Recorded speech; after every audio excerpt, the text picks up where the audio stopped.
orang nanya.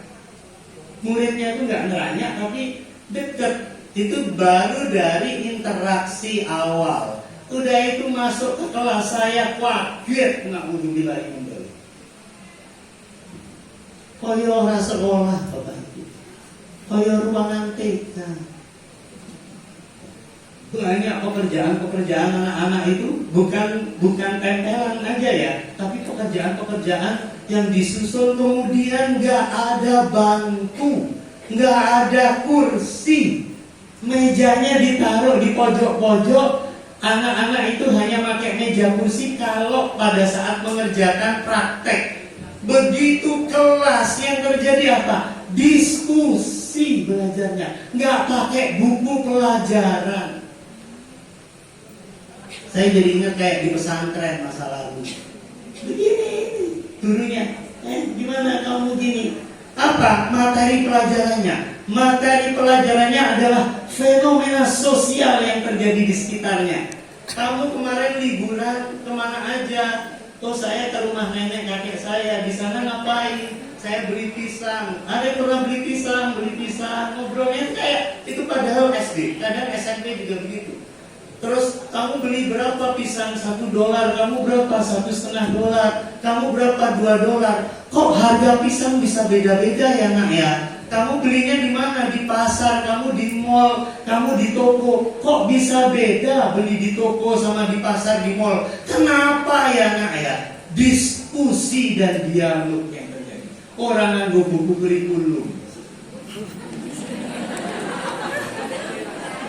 Orang nganggo T5 itu orang-orang.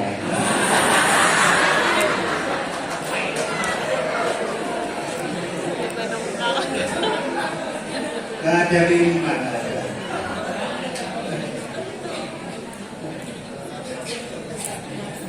Ya, ini yang terjadi. Saya kan melihat, saya sebagai dosen teknik, saya ingin tahu. Sudah itu saya pernah masuk di pelajaran matematika. Nih, pelajaran matematika kelas 3 atau kelas 4 SD lali ya. Kira-kira kalau pelajaran siapa yang guru matematika di sini? Kelas berapa Bu? Oh SMK, mestinya lebih pintar lah. Ada yang SD guru matematika, ini mesti tunjuk-tunjukan. Ini caranya ngajar matematika di sana. Ini tak pakai ini ya. Baik. Nah, coba ambil barang yang kamu ingin ambil. Ada yang ambil barang ini, ada yang ambil barang ini, gitu ya.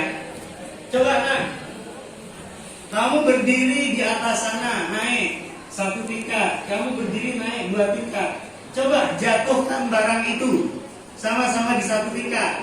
Misalnya gini ya, yang ini jatuh. Coba waktuin berapa detik, yang ini waktuin berapa detik. Terus ada yang bilang di situ 1 detik, yang ini ya, ada yang ini 2 detik. Gurunya cuma nanya, kenapa yang ini jatuhnya 2 detik, yang ini jatuhnya 1 detik? Kenapa? Itu gravitasi ya, harus ngerti mau gravitasi. Ini belum ngerti. Kenapa? Udah itu, oke, ambil barang yang, coba kamu timbang barangnya, beratnya sama nggak?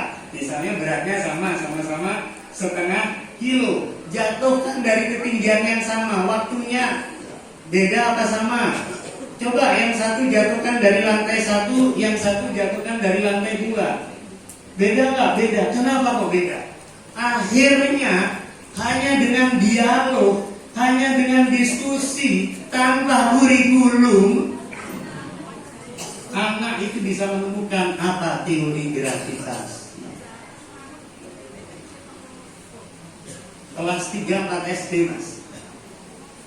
Saya dosen di teknik elektro yang konon kabarnya murid-murid saya yang keterima di situ rata-rata nilai SMA-nya 10 semua. Karena kalau nggak 10 nggak akan diterima. Mohon maaf saya sombong ini ya, karena sombong banget. Kalau terima di elektro UGM itu kalau nggak 10 nilainya nggak bisa. Kedokteran UGM, elektro UGM kalau nilainya nggak 10 nggak akan diterima. Ngajari dosennya wae ora kaya ngono. Ini di Australia murid SD diajari seperti ini. Kira-kira budaya berpikirnya beda nggak orang Australia sama Indonesia? Kira-kira inovasi yang akan tercipta beda nggak? Kira-kira teknologinya di sana teknologi diciptakan atau teknologi membeli? Kaget saya, Pak. Langsung saya taubat nasional sudah. Serius. Wah, nek ngene iki Indonesia dadi opo ya? Karena nang Australia murid kelas 3 wae diajak berpikir, nang Indonesia murid kelas 3 diajak ngapalke kunci jawaban. Saya tidak ngomong semua sekolah gini ya. Mudah-mudahan guru penggerak ini nggak gini semua ya. Mudah-mudahan. Tapi kebanyakan begini ya kayaknya. Itu kaget Pak. Yang kedua, kekagetan saya. Suatu saat saya itu buang sampah salah. Di sana itu ada 3 tempat sampah. 1 sampah hijau untuk tanaman, 1 sampah plastik kuning, 1 sampah merah untuk yang kotor-kotor.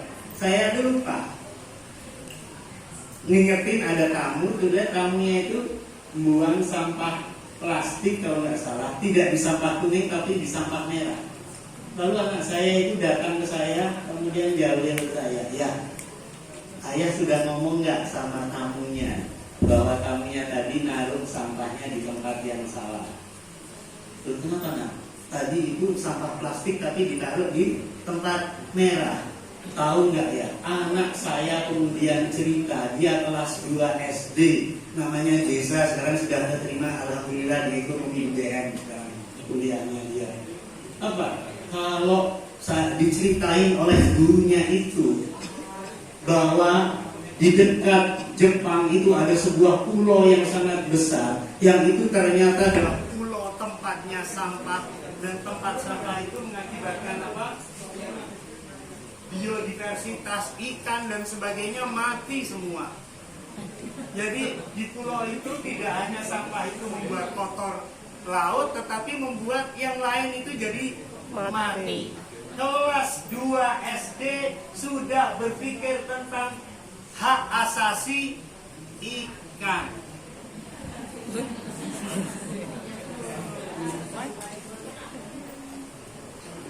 Biar ternyata dikejut.